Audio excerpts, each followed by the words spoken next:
This is CNN Breaking News. GPS is being blocked across swathes of Israel in order to disrupt missiles and drones, as tensions rise with Iran.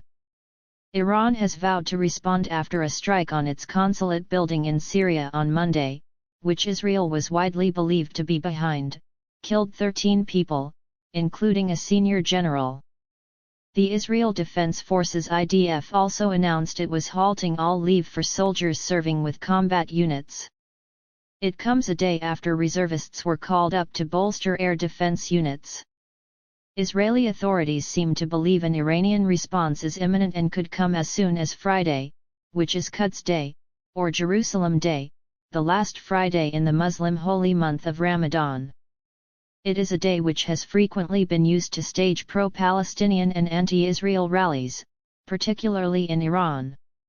On Thursday, GPS systems were being disrupted in central parts of Israel, a defensive measure designed to interfere with weapons which rely on it to set their location.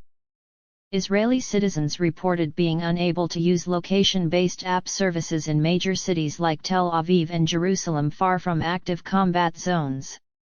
Monitoring website Psjam showed widespread interference with location signals across Israel. A BBC producer said her GPS had located her in Cairo when she was in Jerusalem, and other users have shared similar accounts on social media.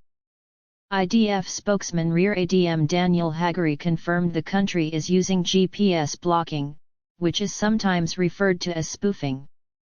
Israelis have been urged to manually set their location on the app, which issues alerts about incoming rocket attacks to ensure it remains accurate amid the GPS interference, the Times of Israel reported. Reuters: a hand holding a mobile phone showing a navigation app. Reuters. The navigation app Waze told one Tel Aviv taxi driver his location was identified as Beirut due to GPS interference. GPS is already disrupted in northern Israel, near the border with Lebanon, where Israel and the Iranian-backed group Hezbollah have exchanged fire almost daily for the last 6 months. Separately, the IDF has urged people not to panic by writing on X, formerly Twitter. Rear ADM Hagari said, "There is no need to buy generators, store food, and withdraw money from ATMs. As we have done until today, we will immediately update any change if it is in an official and orderly manner." Israel has not commented on the targeting of a building on Iran's diplomatic compound in Damascus, the capital of Syria, but has been blamed by the country's leader Ayatollah Ali Khomeini. Iran's President Ebrahim Raisi previously said the strike would not go unanswered, though it is unclear what actions Iran could take in response. Among the 13 people killed in the strike were 7 officers in Iran's Revolutionary Guards, including Senior General Mohammad Reza Zahedi and his deputy. Zahedi is one of the most high-profile Iranian figures believed to have been killed by Israel in the country's long campaign of targeted assassinations. Israel has previously acknowledged carrying out strikes in Syria on targets it says are linked to Iran or its allied armed groups.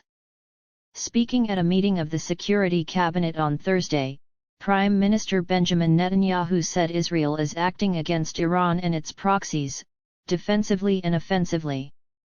He continued, "We will know how to defend ourselves and we will act according to the simple principle of whoever harms us or plans to harm us, we will harm them." Meanwhile, Israel continued to come under international pressure over the killing of 7 aid workers operating in Gaza on Monday.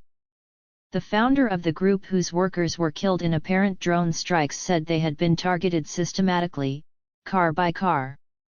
The deaths have prompted other aid groups to stop deliveries into northern Gaza over fears for the safety of their staff. IDF Chief of General Staff Herzi Halevi apologized and said the incident happened because of misidentification, calling it a grave mistake. U.S. President Joe Biden told Mr. Netanyahu the killing of the aid workers and overall humanitarian situation in Gaza were unacceptable. Mr. Biden urged the Prime Minister to agree to an immediate ceasefire and made clear the need for Israel to announce and implement a series of specific, concrete, and measurable steps to address civilian harm, humanitarian suffering, and the safety of aid workers, adding that U.S. policy with respect to Gaza will be determined by our assessment of Israel's immediate action on these steps.